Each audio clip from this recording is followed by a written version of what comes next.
Makin jauh berjalan, makin banyak hal yang dilihat.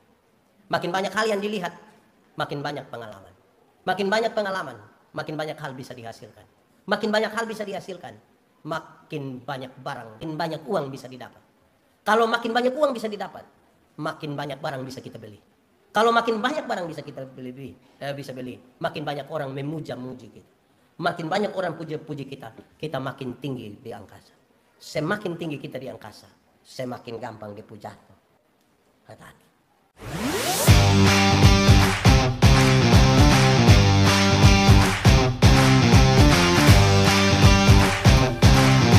Saudara-saudara, pernahkah saudara lihat atau mungkin saudara alami? Kita pernah mengalami sebuah masa jaya, tapi kemudian sekarang kita terpuruk dan kita susah sekali. Mungkin kita sendiri pernah alami, atau kita lihat di orang-orang yang ada di sekitar kita. Dulu itu orang kaya sekali, Pak. Dia punya sapi penuh di sekitar Kupang. Rumah-rumahnya besar. Tapi sekarang, kira-kira ketika mengalami begitu, saudara-saudara, apa yang sesungguhnya dirasakan? Kita mungkin rasa tidak aman. Kita mungkin sedih. Kita susah. Tapi orang lain, ada yang ikut susah dengan kita. Ada yang senang. Ada orang tertentu yang ketika dia lihat kita susah itu dia mau bikin pengucapan syukur. Kadang-kadang dia kasih tahu kita, Bapak, sunai ketemu dia batu, Bapak. Pernah dengar itu kalimat kok? Atau sendiri omong?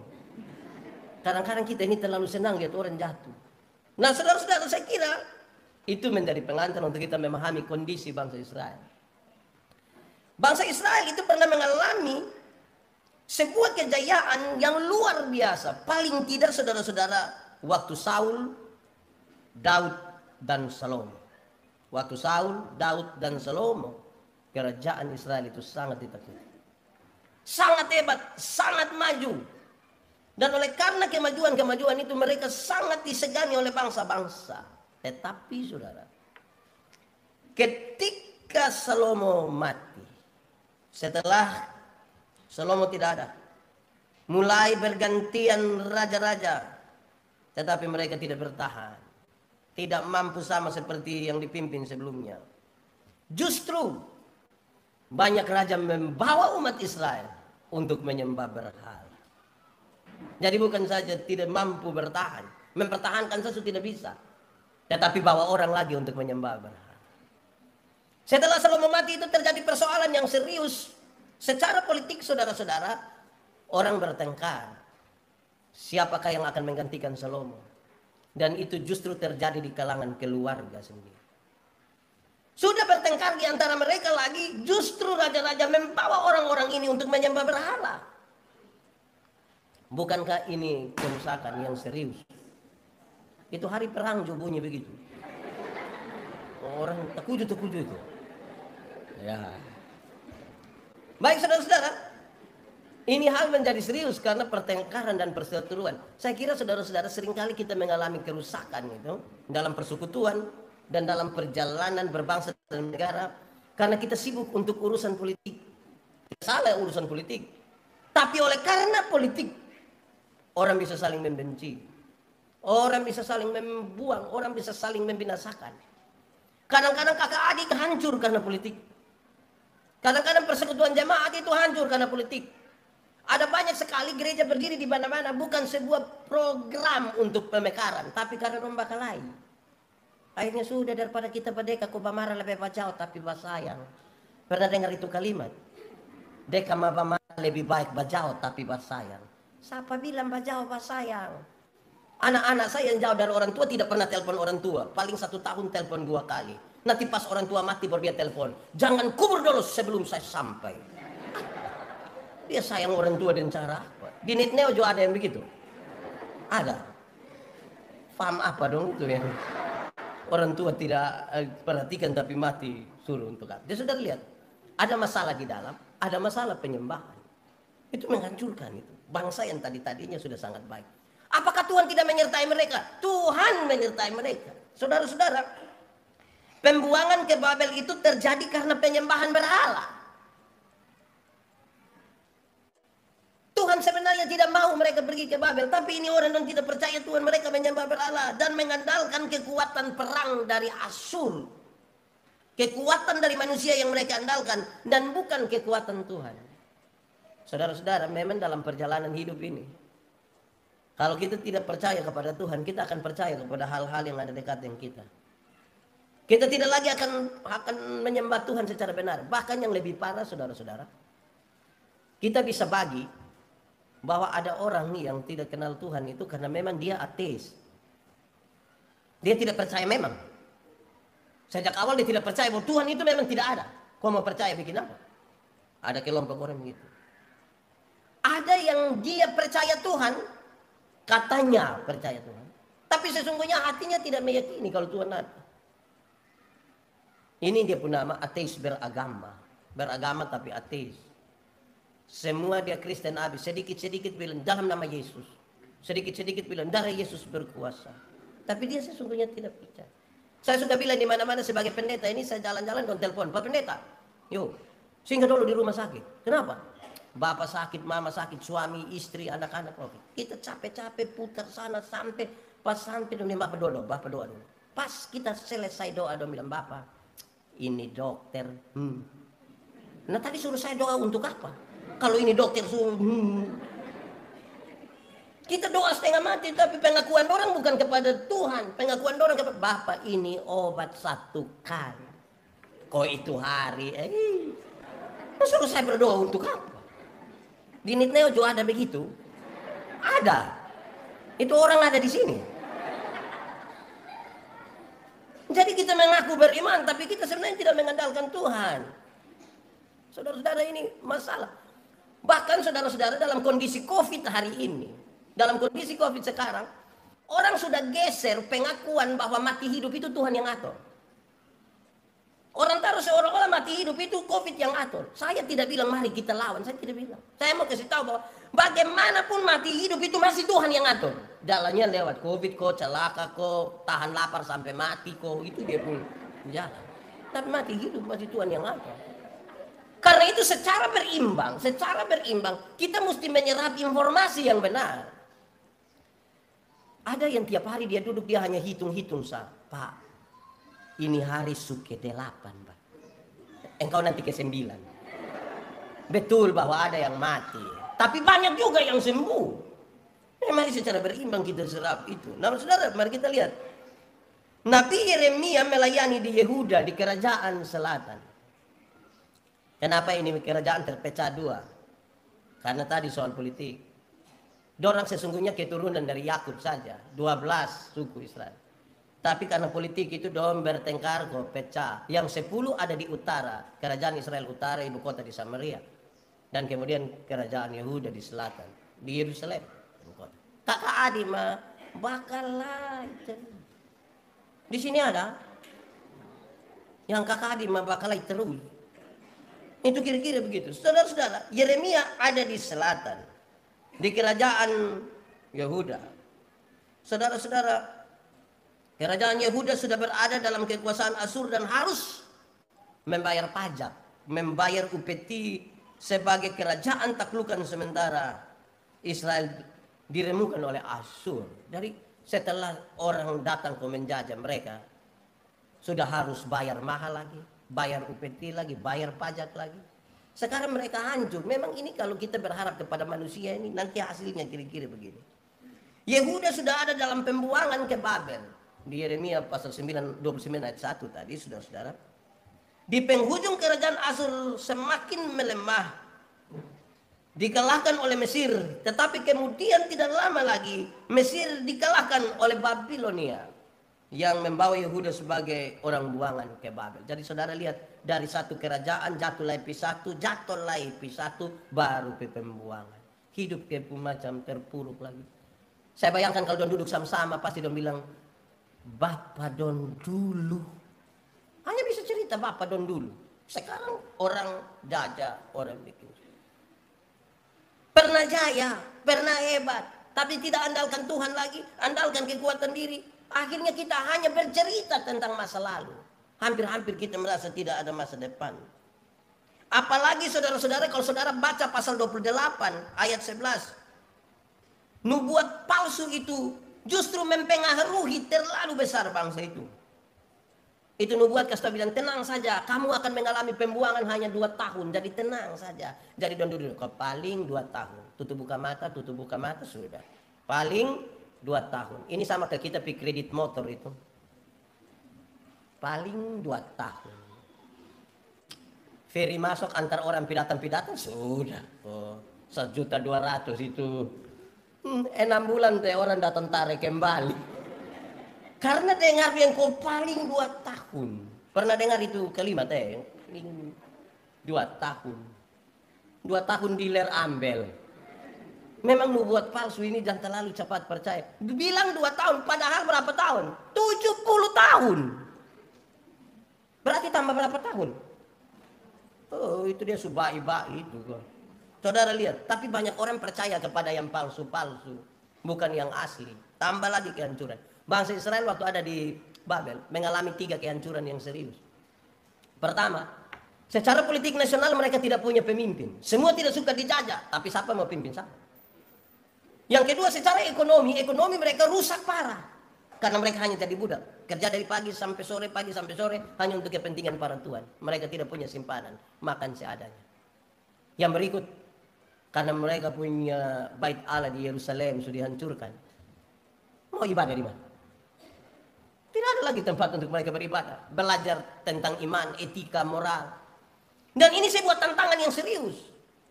Makanya saudara-saudara ketika kita masih diberi kesempatan untuk beribadah seperti ini, mestinya memang fokus kita hanya kepada Tuhan. Mestinya kita menjaga. Kalau saudara sebentar dengar kisah. Kira-kira 35 tahun lalu ketika orang-orang tua di sini merintis berdirinya jemaat ini, ada sejumlah hal yang menjadi cita-cita dan landasan kenapa gereja ini mesti dibangun. Kira-kira 35 tahun lalu. Fokusnya mesti ada di situ. Kalau kita fokus tidak ada di situ, fokusnya kita bukan kepada Tuhan Allah, nanti kita akan bertengkar, kita berkelahi. Nanti pilih penatua di satu rayon kita marah. Surat penolakan lah, surat kaleng. Di sini juga pernah. Karena fokus kita bukan untuk Tuhan. Saudara, mari kita lihat lebih, saudara-saudara. Yehuda ini akan ada di sana 70 tahun, saudara. Tetapi Yeremia meyakinkan umat, meyakinkan mereka yang ada di pembuangan untuk menerima situasi mereka dengan percaya. Apapun keadaannya, terima dengan percaya. Bahwa rancangan Tuhan atas mereka itu adalah rancangan damai sejahtera. Mesti percaya. Walaupun 70 tahun susah. Tapi Tuhan tetap merancangkan yang baik bagi mereka. Bukan rancangan kecelakaan. Saya kira ini sesuatu yang penting. Kenapa? Karena memang harus diisi dalam pikiran dan perasaan dalam iman kita bahwa penyertaan Tuhan itu sempurna bagi orang-orang. Bagi manusia, bagi saya, bagi saudara, bagi persekutuan jemaat. Dalam seluruh dinamika. Saudara-saudara, kalau secara singkat kita membaca teks ini, dia kasih pesan beberapa hal. Ini kalau kronologinya begini. 2 tahun setelah Raja Yekonia beserta rombongannya dibuang, pembuangan belum berakhir juga sesuai dengan nubuat palsu itu. Sebaliknya rombongan berikutnya malah menyusul. Jadi bukan yang dibuang pertama pulang, orang lain tambah lagi. Oleh karena rancangannya adalah rancangan kesejahteraan, maka mereka pun dipanggil untuk menjadi alat Allah untuk mensejahterakan tempat di mana mereka ada. Mau tidak mau mereka ada di situ. Karena itu maka Tuhan memanggil mereka supaya mereka diingatkan terus-menerus penyertaan Tuhan itu terjadi bukan saja ketika mereka ada di Yehuda, tapi penyertaan Tuhan juga sempurna bagi mereka ketika mereka ada di pembuangan. Sumber kekuatan itu berupa jaminan akan berkat Allah bagi kelangsungan hidup. Dan saya kira yang penting adalah persekutuan yang indah dengan Tuhan itu menjadi penting. Itu jaminan-jaminannya. Kamu akan tetap ada di sana. Kalau secara singkat kita lihat isi dari surat Yeremia ini, saudara. Dia berisi kira-kira 5 hal. Saya coba sampaikan buat kita secara cepat. Pertama, saudara. bahwa mereka harus hidup secara normal, membangun rumah, menikah, dan mengusahakan kesejahteraan atau kemakmuran kota di mana Allah menempatkan mereka, karena mereka tidak akan kembali ke tanah mereka sebelum 70 tahun. Sebelum 70 tahun kamu tetap akan ada di sana. Tetapi karena itu hiduplah normal, jangan bikin tidak normal. Di tempat di mana kita ada itu hiduplah secara normal. Kalau tinggal lama, nah harus bersuka cita. Saudara bayangkan kalau 70 tahun di satu tempat hidup hanya muka asam, iri hati. Wih, saya kira kita susah. Ini ibarat kalau kita masuk penjara. Saya ingat waktu saya jangan penjara. Saya ingat ketika mahasiswa teologi praktek. Apalagi praktek pertama. Apalagi jadi vikaris pertama, apalagi waktu jadi pendeta pertama kali. Dapat SK ditempatkan di satu tempat, waktu dengar bilang saudara ditempatkan, itu dong senang mamati, itu bikin pengucapan syukur. Foto baru kirim di kampung, dong bersyukurin. Terus cepat-cepat tidak tahan lagi tanya orang yang itu tempat di mana, itu tempat di mana. Terus secara diam-diam dong ambil motor kopi lihat.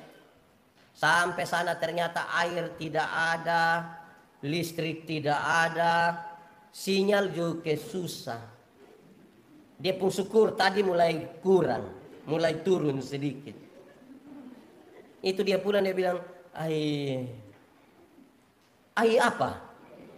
Pokoknya ai bapak terlalu susah. Tapi kan ada orang di sana tuh, iya bapak tapi saya kan apa? Jadi waktu dengar pertama itu semangat, mulai lihat itu mulai Begitu juga sama seperti kita menikah. Waktu pertama itu bapak, baju dong merah-merah, pipi dong merah-merah. Pendeta tanya, suka dia apa? Suka semua bapak. Oh luar biasa ya.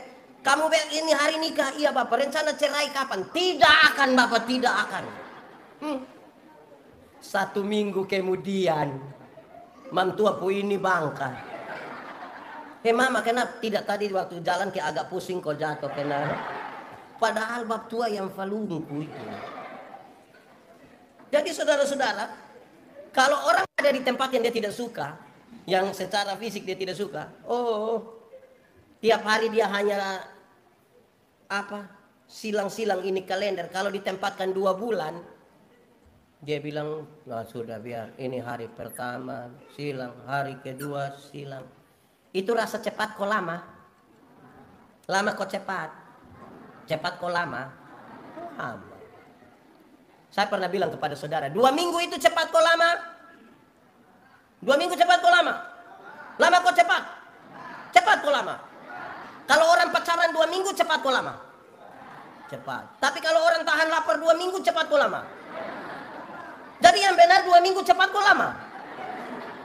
Saya lihat saudara ini yang mulai tidak. Kita baca Alkitab ini, Alkitab tebal begini, tapi kalau 1 hari kita baca 4 sampai 8 pasal, 4 sampai 8 pasal, cukup 4 bulan baca habis 1 Alkitab, 4 bulan. 4 bulan cepat kok lama? Lama kok cepat? Kalau orang hidup dia umur hanya 4 bulan, cepat kok lama? Cepat. Tapi kalau dia perut sakit 4 bulan, cepat kok lama? Jadi yang benar 4 bulan cepat kok lama? Cepat kok lama? Lama kok cepat? Sekarang saudara lihat, ini yang Tuhan mau kasih tahu orang melalui Yeremia. Kalau kamu tinggal di situ, walaupun di pembuangan, tapi kalau ada perhatian, ada cinta, ada kasih sayang, ada usaha di situ, 70 tahun terasa terlalu cepat. Kalau ada cinta Pak masa 2 tahun seputus, itu kan cinta hilang, kita rasa terlalu cepat. Tapi coba bayangkan, ada orang yang saudara tidak suka kok, ada kok. Ada kok tidak? Ada. Dia ada di sini. Coba saudara lihat dia coba. Kenapa saudara lihat saya semua? Coba orang yang kita tidak suka tuh kita lihat dia. Itu semakin 2 menit itu lama kok cepat lama. Lebih dia pimana kok. Ini yang Tuhan mau kasih tahu. Kalau kamu ada di mana, kamu mesti belajar hidup normal. Ada cinta, menikahlah di situ, usahakanlah itu tempat. Jangan tiap hari hanya duduk tertahu ini 70 tahun ini pulang masih dapat pensiun kok tidak. Sapi dong masih, nah kalau pikir begitu, lama-lama belum 70 tahun kita sudah mati. Mati dan pikiran. Nah saudara-saudara, tadi malam saya ikuti ibadah penghiburan dan pengucapan syukur Klasis Kota Kupang berkaitan dengan meninggalnya sejumlah jemaat, keluarga pendeta dan teman-teman pendeta. Ibu pendeta emeritus ini ketika berkhotbah dia kasih tahu kalimat pertama yang menarik. Menurut saya itu penting dalam kaitan dengan teks. Dia kasih tahu begini. Daripada mengutuki kegelapan, daripada duduk dan mengutuki kegelapan, lebih baik ambillah sebatang lilin dan buatlah dia menjadi terang. Daripada tiap hari hanya berduka cita dan mengeluh meratap, lebih baiklah mulailah sesuatu dengan terang. Karena menangismu juga tidak akan merubah apa-apa. Tidak akan merubah apa. Saya bilang satu saat saya kakak meninggal karena orang tabrak. Teman saudara-saudara dong marah mau ribut-ribut. Saya tanya, kamu menangis kenapa? Kamu menangis kenapa? Kami pun kakak yang paling baik gini orang kasih mati. Kenapa kamu menangis? Kamu sayang dia? Iya, kalau kamu sayang dia, pakai itu rasa sayang untuk urus baik-baik ini. Bukan cari tambah masalah. Kadang-kadang kita merasa kita mencintai tapi salah jalan. Kalau sayang urus dengan baik ini jenazah, urus kira-kira ke depan ini mau ke mana, dia punya anak, dia punya istri dan sebagainya. Bukan cari tambah masalah. Karena itu hiduplah dengan normal, hiduplah dengan sukacita. Walaupun kita ada di pembuangan. Tapi saya berefleksi saudara, banyak kali kita ini bahkan bukan di pembuangan saja hidup kita tidak normal. Hidup yang ada, hidup baik-baik di Mitneos ini, hidup kita tidak normal. Saya rasa banyak dari kita ini belum merdeka. Kita punya anak-anak dong itu, tadi saya datang saya tanya ini, Bapak Majelis. Bapak ini motif mana ini Bapak? Ini motif, ini mana lagi? Helong, oh iya. Oh baik, bagus. Kenapa saya tanya begitu? Kita punya anak dong ini, kalau suruh pakai motif, dong kayak rasa susah sekali. Kayak tapi kalau pakai celana yang levis yang tarobek gitu, dong rasa kayak terlalu gay. Itu foto ngeri Bapak. Padahal celana tarobek gini. Di Nitneo juga ada. Itu anak lo nggak di sini. Siapa puan anak itu? Kita ini belum merdeka. Karena apa? Sepertinya kita orang Timur. Saya ini orang Timur dari TTS. Saya pun bapak orang Nuban, mama orang Molo. Makanya saya pun muka begini. Kita orang Timur, ada banyak yang dia merasa dia punya harga diri naik. Kalau dia omong dia harus logat Jawa. Kalau dia omong logat Timur itu namanya mari kok kita pi makan gula-gula. Itu dia rasa kayak oke. Tapi kalau dia logat yang luar punya, terus orang di luar sana dia mau bikin kayak Eropa, kayak Korea. Aneh itu, saya rasa kita tidak normal. Amin kok. Di sini juga ada yang suruh dong hafal 12 anak Yakub tidak tahu tapi itu artis Korea dong hafal. Di sini ada. Kamu tidak normal, kamu itu tidak normal. Hafal kamu pun bayi dong pun nama. Kamu pun nenek dong pun nama itu hafal. Tapi itu artis Korea itu tidak kirim ke kamu uang. Saya suka tadi di liturgi itu ada bahasa-bahasa yang saya sendiri tidak tahu. Saya kepingin bertanya, tolong dijawab buat saya. Memang kita menyatu dengan sapaan Hua. Hua itu apa? Sayang kok. Atta. Titi. Besa. Pana. Ya, panggil bapak begitu tuh.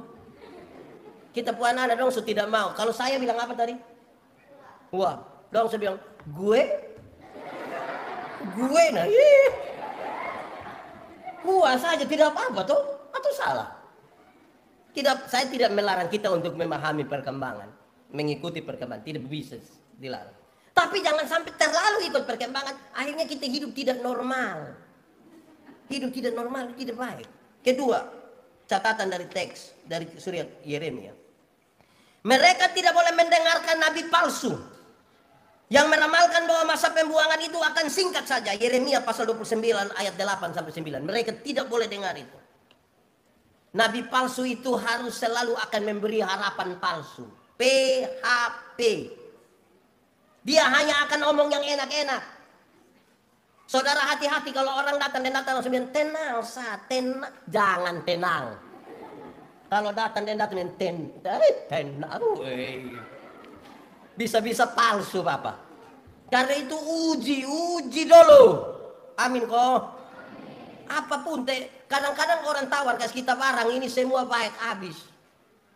Bapak ini barang ini Bapak terlalu. Lu pernah pakai? Belum Bapak. Tapi dia. Jadi lebih baik uji dulu, uji dulu. Ini dunia sekarang ini yang palsu dan yang baik itu sama-sama.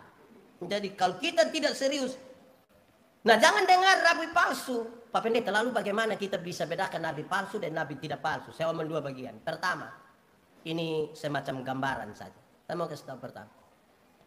Kalau kita terbiasa pegang uang yang asli, maka satu saat pas kita raba uang palsu langsung tahu. Makanya itu biasakan diri dengan yang asli. Maka ketika kita raba uang palsu, ini palsu. Kok saya tiap hari pegang yang asli?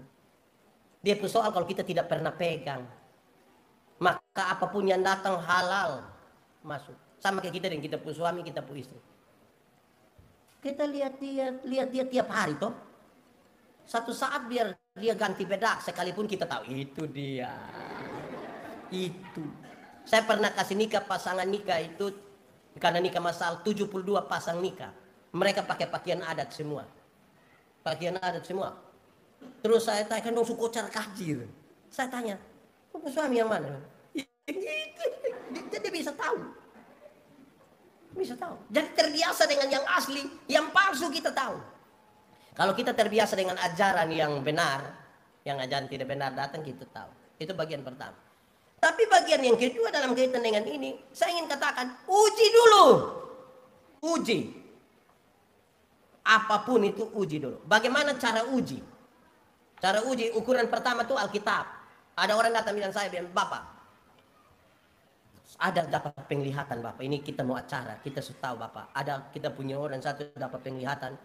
Dunia akan kiamat tahun 2029. Saya bilang, wih mantap. Jadi Bapak mesti ikut ini acara ini. Saya bilang oke. Tapi bagaimana? Bapak nanti kita beli tiket, Bapak tinggal berangkat. Saya mau tanya, Doran, saya bilang begini. Menurut kamu Alkitab ini kita tulis, artinya tulis habis atau mesti tambah tulis lagi? Don bilang sudah habis Bapak. Oke. Nah kalau menurut saya juga Alkitab tulis habis, maka berdasarkan Alkitab yang selesai tidak perlu tambah-tambah itu bilang menyangkut dia waktu itu tidak tahu kapan. Nah sekarang kamu sudah tahu kembali, ini yang bikin saya pusing. Karena itu saya tidak pilih. Kan ukurannya di Alkitab. Amin dong. Nah, jadi ukuran Alkitab. Tapi ingat juga kalau ukur pakai Alkitab. Karena ada banyak orang, setan itu dia sudah tahu memang. Kalau dia serang kita dari luar dia gampang kalah. Baru lihat kita pemuka saja sudah. Tapi dia biasa serang dari dalam. Dia sengaja pakai ayat Alkitab. Untuk kasih tahu, lihat itu bagaimana Yesus sendiri itu mengatakan bahwa Bapa yang mengutus aku. Berarti dia bukan Tuhan. Kan orang-orang suka bikin sesat begitu. Tanpa memahami konteks di situ. Hati-hati. Jangan sampai kita kena tipu. Saudara-saudara, Alkitab itu kan berisi dua. Kalau kita omong Alkitab itu ada dua hal yang paling utama. Hal pertama, Alkitab itu berisi penciptaan, ketatuan manusia dalam dosa, rencana penyelamatan Allah, kedatangan Yesus Kristus, janji untuk hidup yang kekal. Sehingga kalau kita baca ada ayat-ayat yang sepertinya bertolak belakang.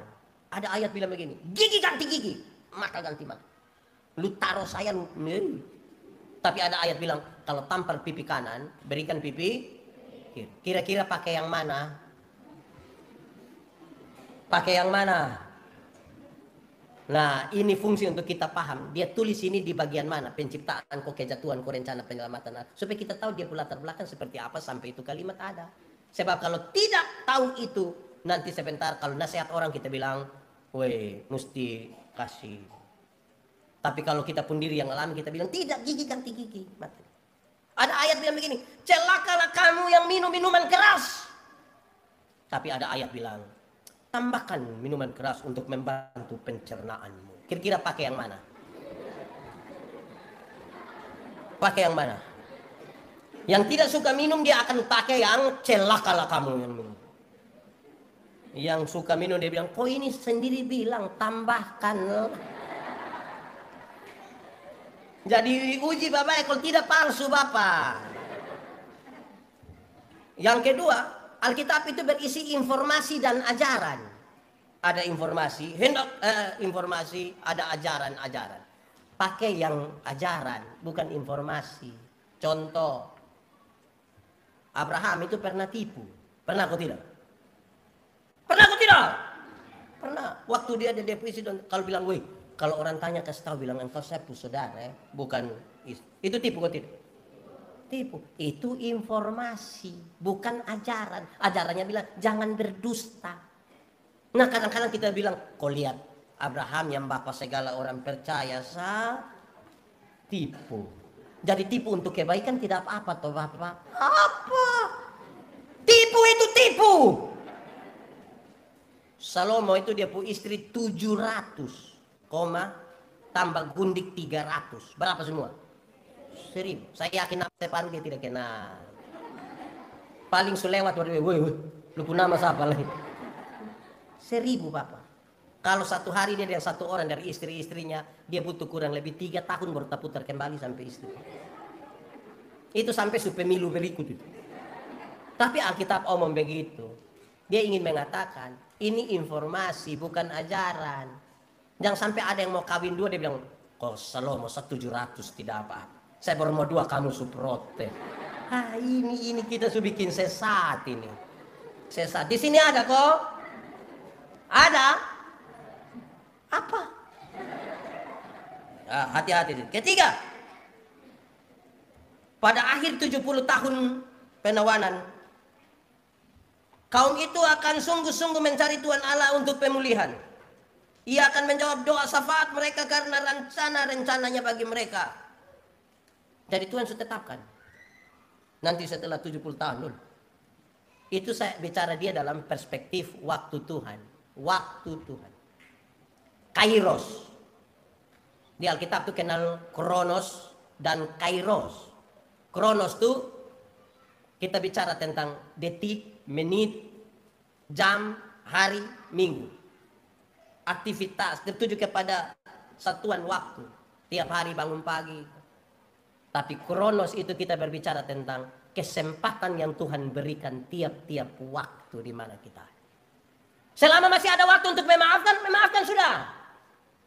Kan itu waktu yang kesempatan yang Tuhan kasih. Nah, menyangkut Kronos ini waktu Tuhan. Kadang-kadang biar kita foya, tapi kalau belum waktu Tuhan tidak bisa. Tidak bisa. Nah, saya tadi tanya ini PAUD ini sudah masuk tahun ke-6. So 5 tahun, sekarang berproses tahun ke-6 baru kita resmi. Ini waktunya sudah. Pakai bahasa kami di TTS bilang tabun tiayan. Depu waktu sampai. Nah waktu Tuhan itu begitu. Nah kita jangan paksa kita waktu untuk cepat. Manusia yang memaksakan segala sesuatu dengan cepat menurut kemauannya bisa saja palsu. Saya suka kasih contoh di mana-mana. Di dunia ini hanya ada satu hewan, saya pun nama ayam. Ayam itu hanya satu, ayam. Terbagi atas ayam jantan dan ayam betina. Sekarang sudah ada 2 ayam. Satu ayam kampung, satu ayam potong. Tahu ayam potong ini dia datang dari mana?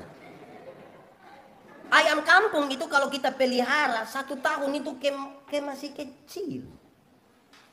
Tapi saya mau tanya, kalau jual mahal kok tidak? Mahal kok tidak? Kalau dia betina bisa bertelur kok tidak? Bisa. Dia pun daging enak kok tidak? Beda tuh dengan ayam potong. Itu kita baru pelihara 1 bulan saja dia pun mata sudah besar begini. Itu kalau lihat pakai kaca pembesar. Kalau lihat langsung juga dia begini. Tapi ini ayam, ini mama dong pulang dari pasar ikat salah di motor dia kaki patah. Anak-anak dong pigas motor di samping itu kandang besok itu ayam mati. Karena ini ayam ini tidak menunggu waktu mau cepat-cepat besar dan cepat-cepat besar. Nah kadang-kadang kita manusia ini rindu yang kayak ayam potong salah. Akhirnya kita beriman mau cepat-cepat. Tidak mau seperti proses dalam waktu Tuhan. Keempat, mereka yang tinggal di Yerusalem akan menderita dengan hebat karena tetap memberontak terhadap Allah. Kalau berontak kepada Allah, hidup kita susah. Saudara lihat Yeremia 29 ayat 15 sampai ayat 19. Mereka akan hancur di sana, tinggal di sana. Kalau tetap memberontak hancur. Itu berarti hidup itu pilihan. Mau baik tergantung kita, mau rusak juga tergantung kita. Kita yang menentukan mau baik atau tidak baik. Suami istri ini kalau bertengkar, kita yang tentukan. Ini keluarga mau tetap bertahan atau mau rusak, kita yang tentukan. Bukan Kapolsek. Kita yang tentukan. Ini persekutuan jemaat di sini, ini mau baik atau tidak baik, kita yang tentukan. Semua kita yang tentukan, kan kita memilih. Ke depan kita mau jadi apa, kita yang tentukan. Saudara, karena itu saudara-saudara, kalau kita baca surat ini surat ini saudara pulang baca sampai ayat 19. Terus sampai ayat 23. Dua nabi palsu akan dibunuh karena hidup dalam persinahan dan memasukkan firman Allah. Ingat, omong kosong itu selalu akan ada ganjaran. Di sini ada yang tukang ngomong kosong. Kalau Anda muda dong bilang prank. Ingat, yang omong kosong tetap ada ganjaran. Kita ini kadang-kadang tidak omong kosong, suka pakai yang bilang sebenarnya dan tapi. Bapak kenapa tidak pergi gereja? Sebenarnya saya pergi Bapak. Tapi kalau tapi itu dia ada tapi. Bapak kenapa tidak terima jadi majelis? Sebenarnya saya terima. Tapi kalau sudah. Dari kalau sebentar pulang dari sini ketemu jemaat yang tidak gereja, terus kita tanya, kenapa tidak pergi gereja? Sebenarnya sudah. Saya sudah tahu yang kau maksud itu. Itu tipu itu. Jadi ini kayak hati-hati kau jangan tukang tipu Jangan tipu-tipu. Tipu itu tidak baik. Tipu ini. Orang tipu itu saudara-saudara, dia mau amankan dia pun diri, mau cari keuntungan. Jadi jangan tipu. Nah saudara-saudara, mari kita lihat Tuhan yang punya rancangan damai sejahtera. Saya takut pakai sedikit bisa Setahun kita ketemu satu kali juga. Oke. Pertama saudara, Tuhan merancang sesuatu. Kan kita di mana tempat kita ada, Tuhan mau kita memanggil orang untuk menjadi berkat di situ. Kita membangun tempat itu, kita hidup di sana karena Tuhan punya rancangan damai sejahtera. Saudara-saudara, damai sejahtera yang Tuhan maksudkan bagi kita, bagi bangsa itu bukan seperti kehidupan tanpa perjuangan. Damai sejahtera bukan obat penenang. Damai sejahtera itu bukan mabok sopi, kau tidur bilang, aduh saya suami kalau dia mabok begini aman, dia tidur. Damai sejahtera bukan itu. Damai sejahtera itu pergumulan bersama-sama dengan Tuhan dalam seluruh situasi hidup.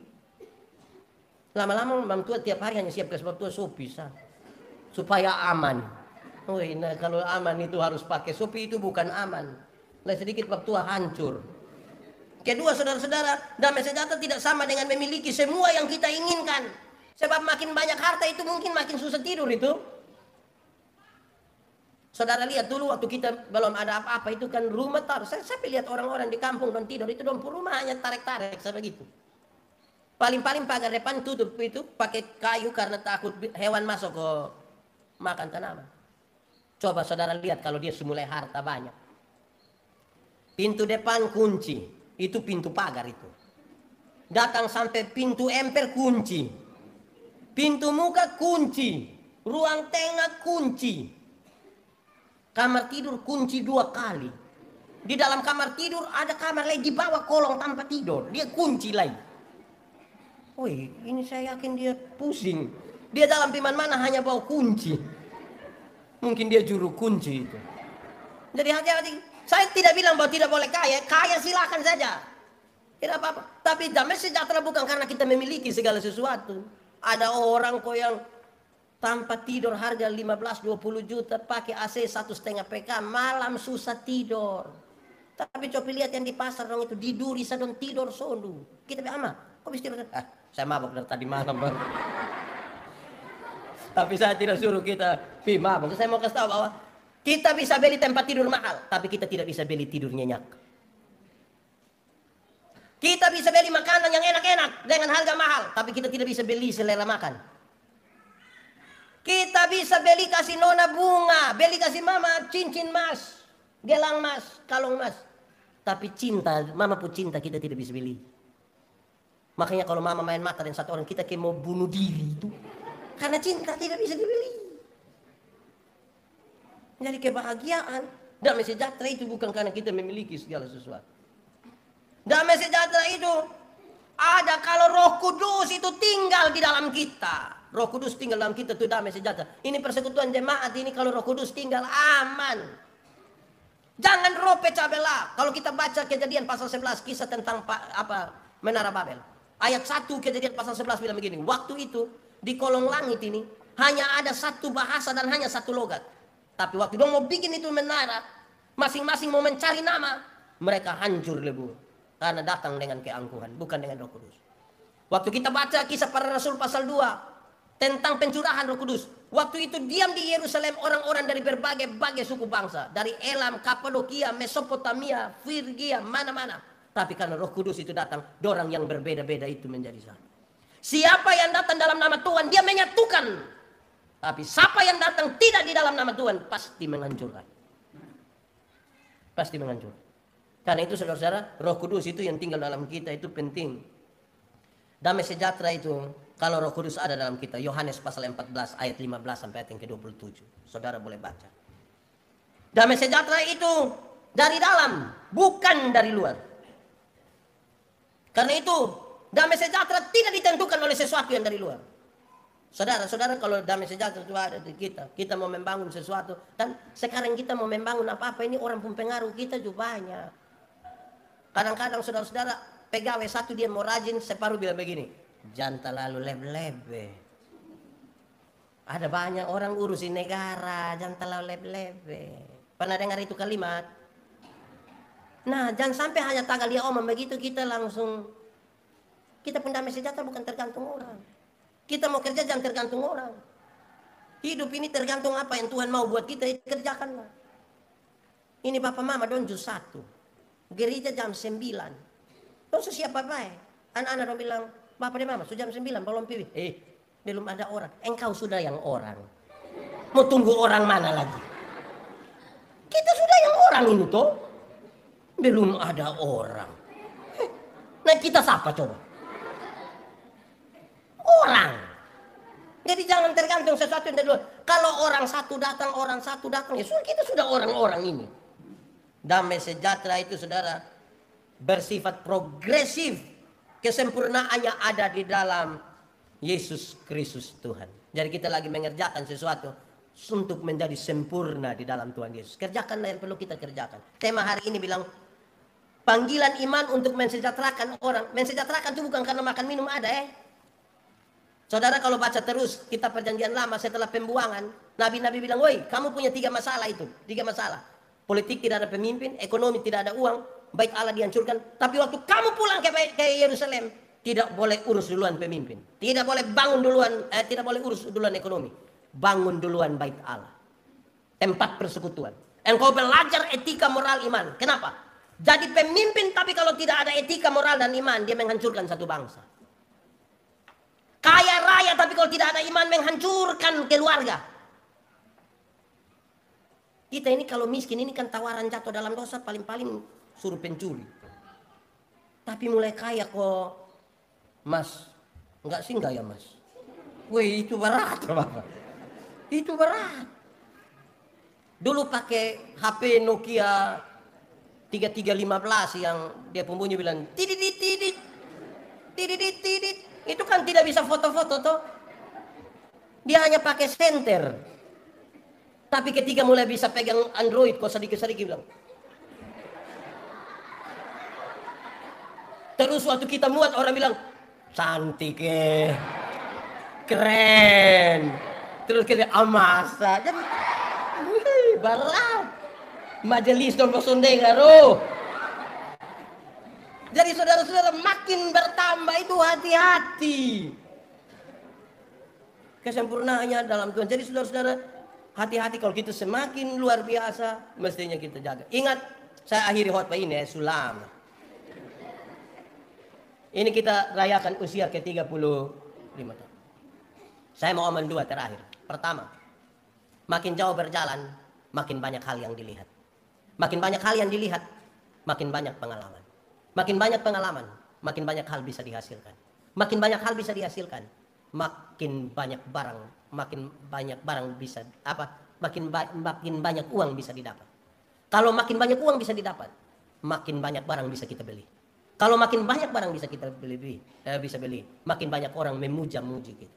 Makin banyak orang puji-puji kita makin tinggi di angkasa. Semakin tinggi kita di angkasa, semakin gampang dipuja. Hati-hati. Kita susah jauh berjalan, makin banyak lihat, makin banyak pengalaman. Dari banyak pengalaman makin bisa menghasilkan hal, makin banyak uang bisa didapat, makin banyak uang bisa makin banyak beli barang, makin beli barang orang makin puja kita, semakin puja itu kita. Kalau sudah di atas itu hati-hati teh. Ini hari khotbah dia pun tema. Saudara misalnya, itu hal pertama. Yang kedua, pesan yang kedua, kita punya pengharapan dan ketergantungan utama itu ada pada Tuhan. Tidak kepada siapapun. Tidak kepada pendeta, tidak kepada siapapun. Kadang-kadang kita ini lebih menggantung harap pada pendeta, bukan pada Tuhan. Dua contoh. Contoh pertama, kalau kita duduk sama-sama, terus mau doa makan, doa biar mama pendeta, tolong doa. Sepertinya kalau kita berdoa tuh ke Karmana, wah, mama tolong doa dulu teh. Mama ada baru aduh. Saya pun teman pendeta satu, kalau kita sama-sama kau suruh dia doa makan, dia tidak mau. Dia tidak mau. Bapak kenapa tidak mau? Dia begini. Saya pun tugas adalah mengajar, termasuk mengajar kamu berdoa. Nah, saya suruh ajar habis sekarang pas mau doa, kamu suruh kembali saya. Berarti saya ajar salah ini. Itu bagian yang berat. Tapi contoh yang kedua begini. Saya waktu itu di kantor sinode kira-kira 8 tahun. Jemaat itu kalau suka dong pendeta, jangan coba-coba kas pindah. Dong pakai 2 trek tambah 2 pick up. Bapak dong jangan kas pindahkan pendeta dulu. Kenapa? Kami masih sementara membangun. Oh, dia kepala tukang. Jadi kalau kas pindah dia pembangunan tidak jadi. Itu kalau dong suka dong pendeta. Tapi kalau dong suka, dong bawa memang pick up tadi 2 dengan trek 2 juga. Ame kembali kampung. Selamat ulang tahun yang ke-35. Selamat untuk peresmian PAUD Betel Prima. Wih, kakak. Betel Prima itu. Luar biasa. Tahu dia pun kepala sekolah yang mana? Itu prima, itu kata prima itu yang buatin anak dong memang prima betul-betul. Jadi dong harus prima dari segi intelektualitas, tapi prima juga di sini. Zaman sekarang nih kita punya anak dong cerdas intelektualitas, tapi belum tentu kecerdasan sosialnya baik. Kok anak sekarang dong dulu dari orang tua dong juga kas naik kaki. Belum lagi dong pakai headset kok. Sama kayak dong baru lari dari rumah sakit. Selang infus dong melekat di sini semua tuh. Akhirnya tidak hormat kepada orang tua. Orang tua sibuk setengah mati kok bikin arisan, kok keluarga tetap satu. Ajak kakak kita pi arisan.